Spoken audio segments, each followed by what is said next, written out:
You've probably seen the headlines already. England's pace attack set to destroy Australia. Wood, Archer, Tongue and Atkinson. Too quick, too relentless, they're saying. And here's the thing. Most of that battle happens before a single ball is even bowled. Because in the Ashes, you're not just facing bowlers, you're facing a story and history. And if you buy into the wrong story, that they're unplayable, that you don't belong, you've lost the innings before it even starts. Hi, I'm Damien Clark, founder of the Century Club. I help cricketers master the mental side of batting so they can unlock their confidence, consistency and belief when it really matters most.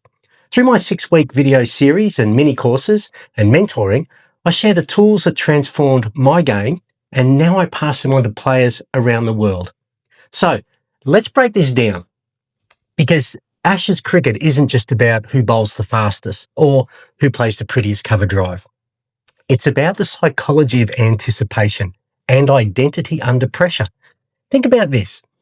Anticipation is often more dangerous than the actual ball itself. When you walk out to bat knowing someone's, quick, you feel the nerves before you've even seen the ball.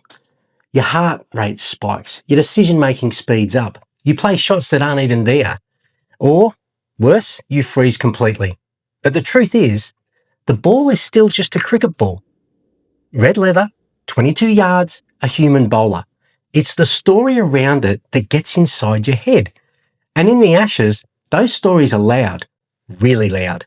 Crowds, commentators, media, social networks. Here's the key. Anticipation can work for you or against you. You can walk out fearing what might happen or anticipating the moment you nail them early. That mental flip is massive. The Ashes are unique because they come with global spotlight pressure. You're not just playing for your country, which is an honour in itself. You're playing in front of the world, and every cricketing nation is tuning into this series. And in those moments, your identity decides whether you rise or you crumble.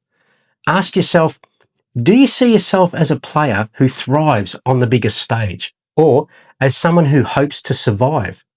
Take Usman Khawaja at Edgbaston in 2023. He admitted he was nervous. He admitted the pressure was real. But instead of fighting it, he leaned in on his process, ball after ball, and he turned nerves into focus. He scored a match-defining ton because his identity was bigger than the moment. That's identity under the spotlight.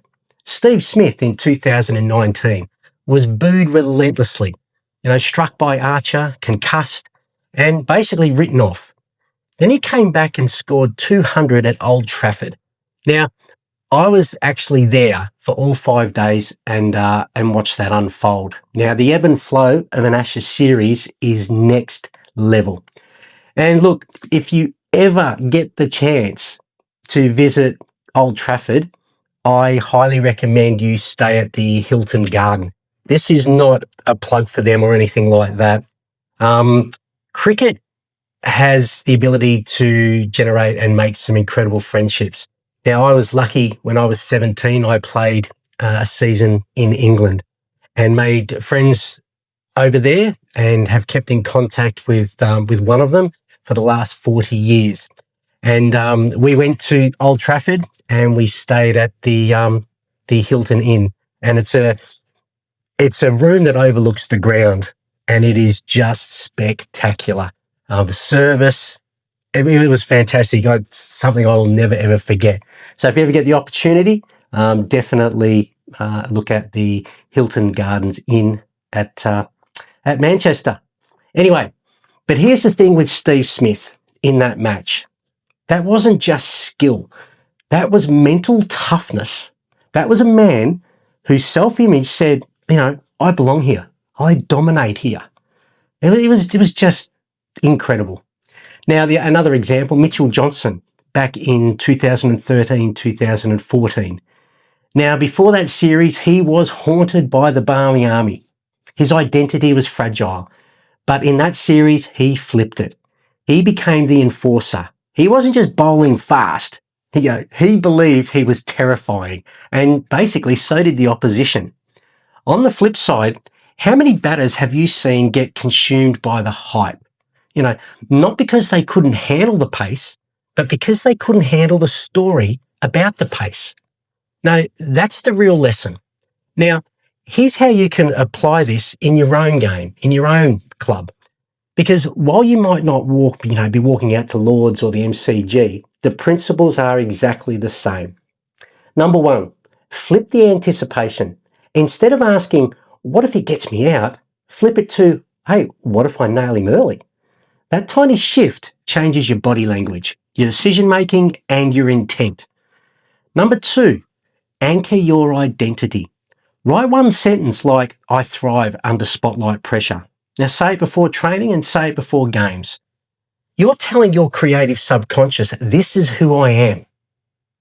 Number three, build a shield to all the noise. That's crowds, comments, sledging, pressure. They're all noise.